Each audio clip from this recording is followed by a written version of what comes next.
Resourceful Designer, episode 268, The Psychology of Pricing, part 5.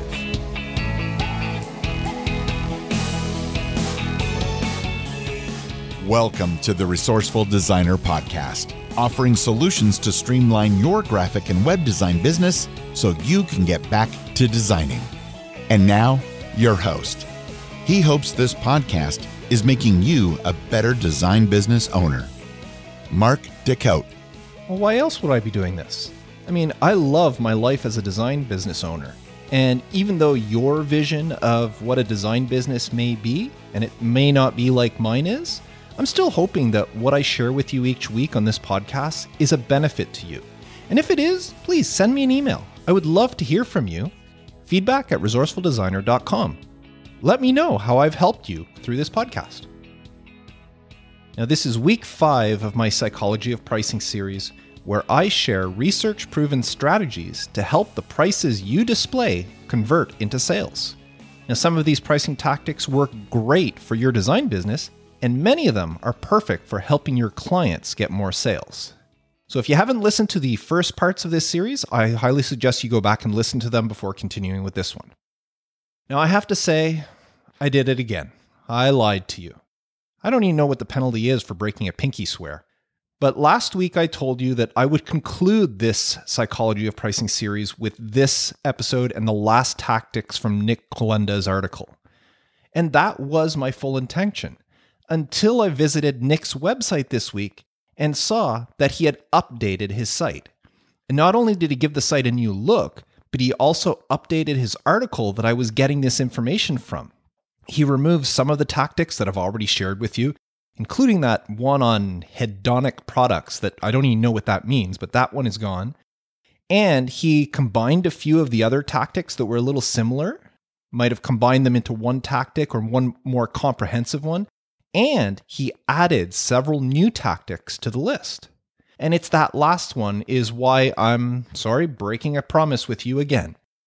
Because after comparing his old article, which I was lucky enough that I saved it to Evernote, so I still have a copy of his old article, and I compared it to his new article, I've decided that it's well worth extending this series in order to bring you the full comprehensive list of pricing tactics. But after that, I have learned my lesson. That's 2 weeks in a row where I've told you that the next episode would be the last one, and it turns out it's not.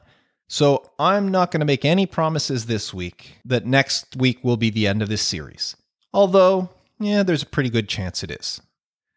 But for now, let's continue with The Psychology of Pricing, Part 5. As I mentioned, the tactics that I'm sharing with you here were taken directly from a very in-depth article by Nick Colenda on his website, nickcolenda.com. And this article was called The Psychology of Pricing. Now, I will include a link to Nick's article in the show notes for this episode, in case you want to go through and look at it yourself. And if you've already looked at it, you may want to go back and check it out. Just look at how he revamped his website and the way the article is listed out now. To be honest, I preferred it when it was just an article. Now it's more of accordions, where you have every tactic, you click on it, and an accordion kind of opens up.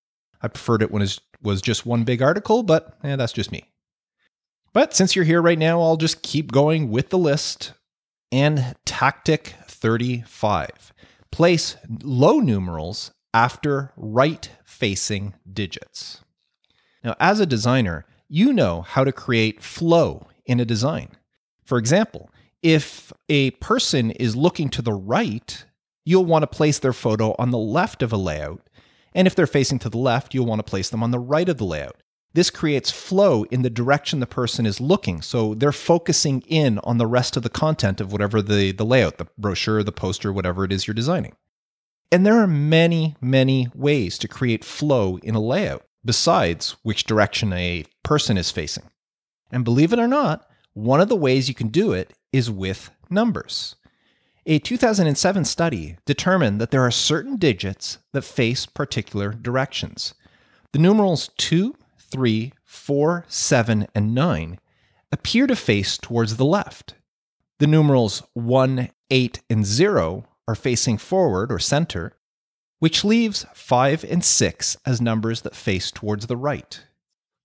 Now, rightward digits, 5 and 6, they push the attention towards the right. When used in a price, they push that attention towards the digits that follow them.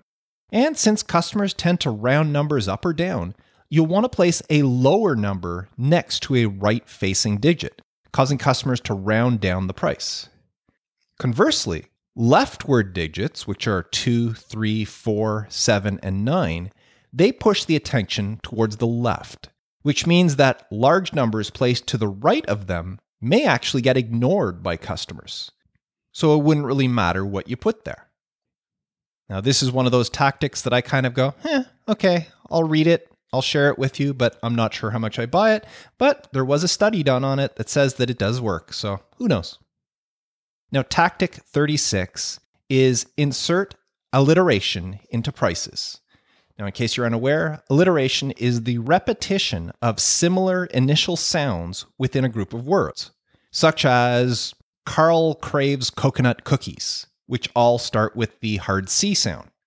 Now, there's something about alliteration that just feels good. It feels right, and a lot of people really enjoy it.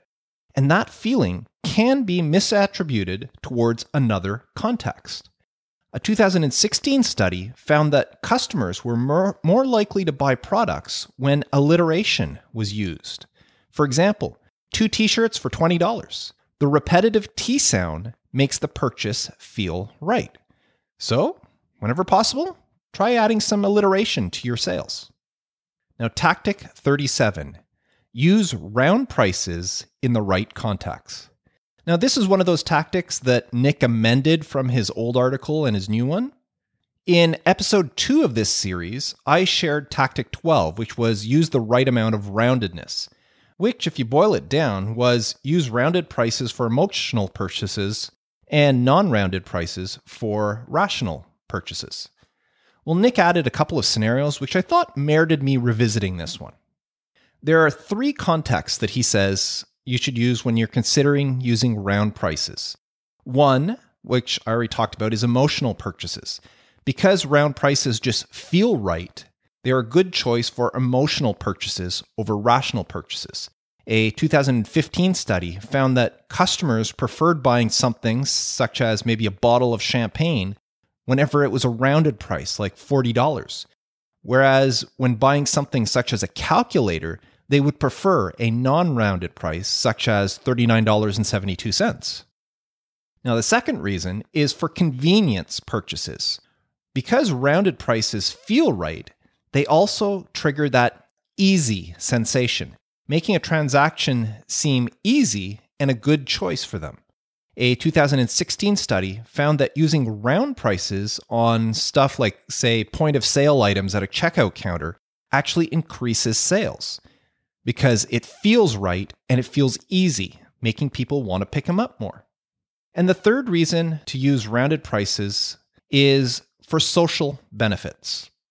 Customers prefer round prices for social products.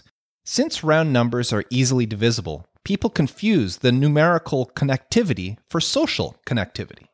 For example, charging $457.99 for a 4-day conference may seem expensive to someone because they see it as a big price for one social benefit, a conference. However, if you change the price to $400 for a 4-day conference, this makes it easy for people to think that, it's $100 a day, which sounds a lot more reasonable to them from a social standpoint. They have no problems visiting a 1-day conference for $100, so they're just visiting for 4 days. So it's as if they're going to 4 $100 conferences. So it makes it much easier for them to purchase. So that's use round prices in the right context. Now, tactic 38 is distinguish the most expensive option. This is another tactic that works great with that 3-tiered pricing method that I shared with you way back on quoting design products or projects. When you quote, you give 3 prices in 3 different price increments. And the idea behind that is to give a low price and a high price, hoping that the person's going to buy the middle price. Well, I know in last week's episode, I said that you should sort prices from high to low. But there are ways around doing that. As a designer, you know that designs can and should have a hierarchy. A good designer knows how to lead a viewer's eye from one section of a design to another. You can steer them in the order that you as the designer set out. So instead of putting the highest price first, or if you're unable to put the highest price first, you can achieve a similar effect by adding a visual distinction to the most expensive option. You see this all the time on websites. Just recently, I was looking at some web hosting and that, and on the pricing pages, you'll always see like, here are our different tiered pricing. Well, this one is the best option or the most popular option. And it's highlighted to stand out. Maybe it has a different background color or it's a little bit bigger. It pops up a little bit more. By making something stand out, you set it up to be the first one viewed. And that creates a reference price in the viewer's mind. And if you remember reference prices, a lot of times a decision is based off of a reference price. And if that first price that they see is the highest price available, then that reference price is set, which means that the lower prices will seem much more appealing to them. If they don't want that high one, then those lower ones, it's like, wow, this seems like a really good deal because I don't want to buy that expensive one. And you showed them that expensive one, not because you put it first, but because you highlighted it visually. Now, tactic 39 is attribute discounts to emotional products. Face it, we like buying emotional products. I mean, nobody needs a cupcake. That doesn't stop you from wanting to buy it when you see it in the store. But the problem with emotional purchases is you often feel guilty after you've spent the money. Well, a 2010 study showed that attributing a discounted price to the emotional product in a bundle provides justification, which reduces the guilt associated with the purchase. For example, a restaurant may sell a salad for $3, and they also have a cupcake for $3. But they have a special. If you buy them together, the price is only $4. However, if the restaurant wants to make the price even more appealing, instead of saying buy the salad and the cupcake together for $4, what they should say is if you buy a cupcake with a salad, you save $2 off the price of the cupcake. The deal is the exact same thing, but by associating the discount with the emotional product, because the cupcake is the emotional purchase, not the salad, by associating that discount with the emotional product, it reduces the guilty feeling of buying it. Now, somebody's thinking it's like, I don't want to spend $3 on a cupcake, but if I buy the salad and the cake's only $1. Ooh, in that case, maybe I will buy it. So attribute discounts to the emotional products, especially in a bundle. Now, tactic 40 is encourage customers to budget early. Now, we all know that budgeting is a good thing, right? Well, in fact, it may not always be. Turns out that budgeting sometimes increases spending. Now, why would this be? It's because when you budget something, it actually separates you from your money. It's put away for a special purpose, and the farther removed it gets, the less painful you feel spending it. A 2021 study showed that students spent more money on a class ring when they started budgeting early for it. So when a client tells you that, we don't have the money right now for a website redesign, you may want to suggest that they start budgeting for it now so that they can afford it later when the time comes. And if they do start putting the money aside now for it, knowing that that money is put aside specifically for the website, who knows? When the time comes for them to actually have it redesigned, they may be willing to spend much more on the project than if they hadn't budgeted for it. Now, tactic 41 is make sales prices look different from original prices. 2005 study showed that adding a visual distinction to a sales price, such as a color, a point size, or even changing the font of the sale price, increases sales. It's called contrast fluency. It's a trick they use in infomercials all the time. You'll be watching TV and you'll see them. When they show a person struggling, whatever problem they have, their back pain or chopping vegetables or whatever it is. Whenever they show the person struggling with their problem, they usually mute the colors. Everything's dull. Sometimes they'll show it in black and white. And just overall, it looks unappealing. And then things clear up. They brighten with nice bright colors, everything, the picture's nice and clear when they show the person using the product that they're trying to sell you.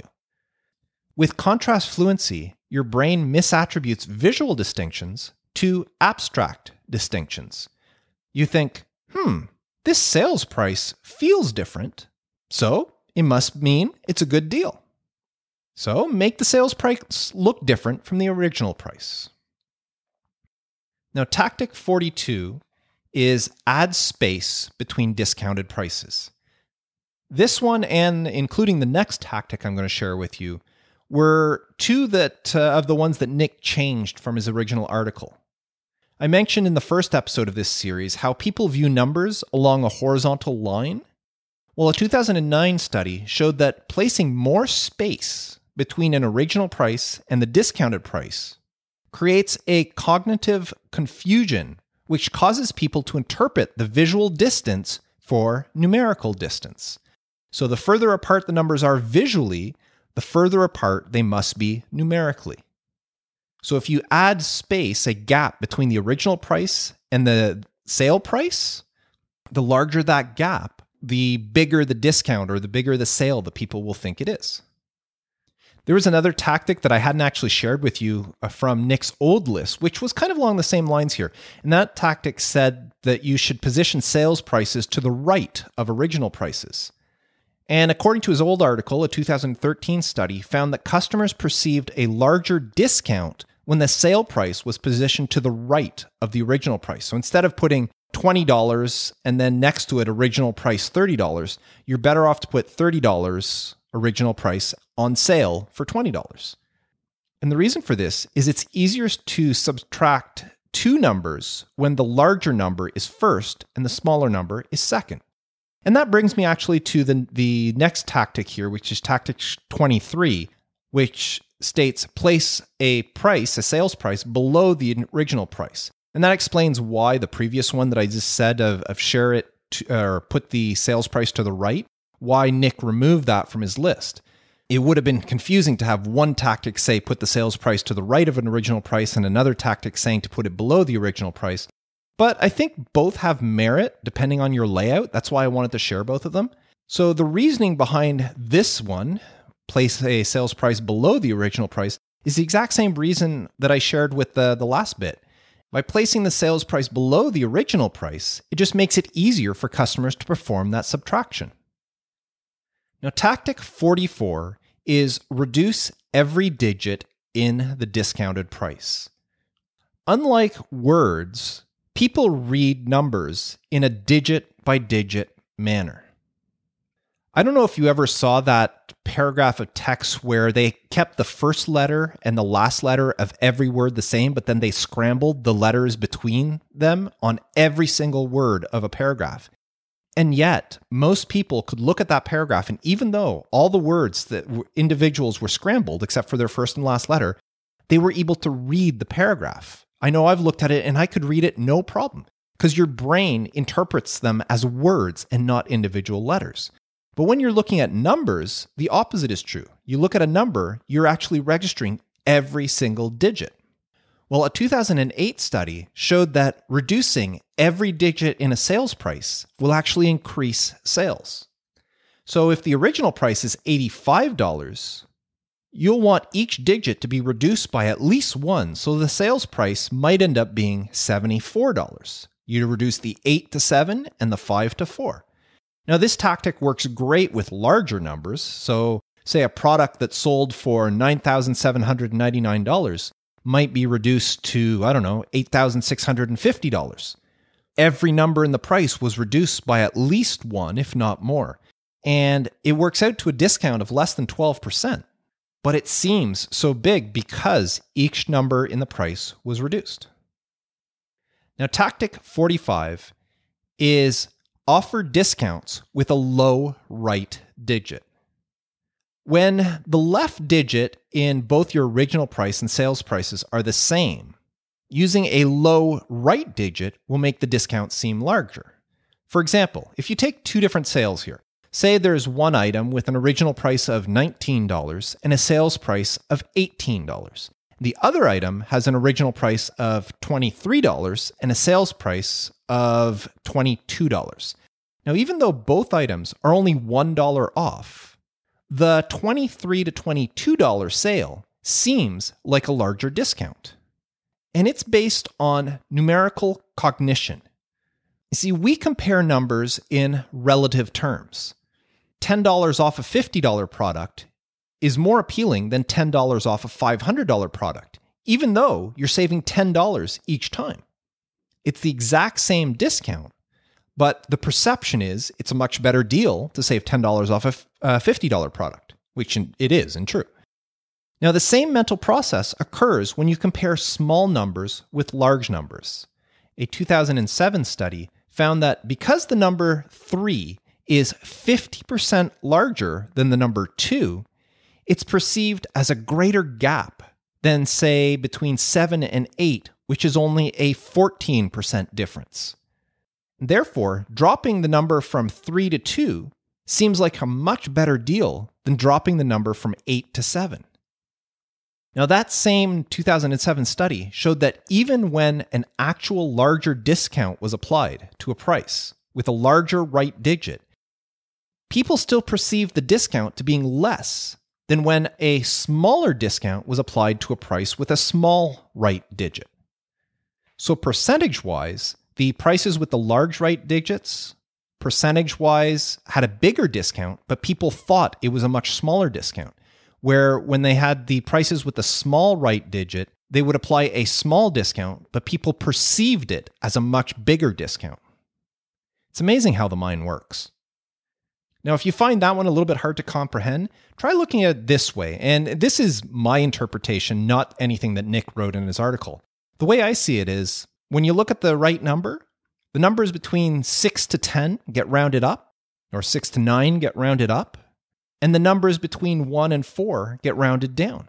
Therefore, using a low number on your right digit will lower the perceived price. Because 17 will be rounded up to 20, 13 will be rounded down to 10. Anyways, that's my interpretation of it. So I'm going to stop here this week. Now, next week, I'm going to conclude the series, but I'm not going to promise anything because, hey, I've said that 2 weeks in a row. But I did save all the discounts. I've talked about numbers, and the next ones are more how to apply discounts, when to apply discounts, and it's not really the aesthetics of how you place the numbers, but more just the perceived recognition and how people interpret discounts. So that one I think will be very interesting. I've saved them for next week, and I think you'll really enjoy that. And that should, and I'll just say should, be the end of this series. Now, before I go, I just want to remind you about the Resourceful Designer community. We had our weekly meeting this week, and we had some great conversations. It was a lot of fun. We talked about different things that we don't like when clients give us files or when we get files, stuff as people who don't layer or name their layers properly, or people that give us text formatted in weird ways. So we had a great conversation with that on our weekly video chat. One of the members showed us a logo. He wanted all our opinions on it and that, so we kind of critiqued and gave him some insight on that. And it's just a lot of fun in the community. We have people at all stages of their design career. We have people that are still in school. We have people that have been in the industry for many, many, many years. We have people who are just starting out their own business. There's people that are they've grown their business to now become an agency. We've got people who specialize in web design. We get people who specialize in print design. We've got all sorts in there, and we're all communicating, we're all talking, we're all sharing. And it is so great to have people like that to talk to communicate with, to trust. People that you can share information with that you wouldn't necessarily put into a Facebook group or something like that because your fear that it might get out. Because this is a private community, you know that you can talk about things without anybody else finding out. And I know myself and all the other members really value the camaraderie, the relationships that we're building with each other. And we all think that you would really benefit from being a member as well. If this is something that interests you, please visit resourcefuldesigner.com/community and try it out. So that's another episode in the books. I want to thank you if you're still listening at this point. Thank you very much for sticking around. Hey, if you can do me a favor, if you know any designers out there that can benefit from the podcast, please share it with them. And like I said at the beginning, if you have benefited from this podcast, please send me an email, feedback@resourcefuldesigner.com, and let me know. I would love to hear from you. So anyways, that's it for me. I am Mark Decote, wishing you all the best with your design business and reminding you, as always, to stay creative.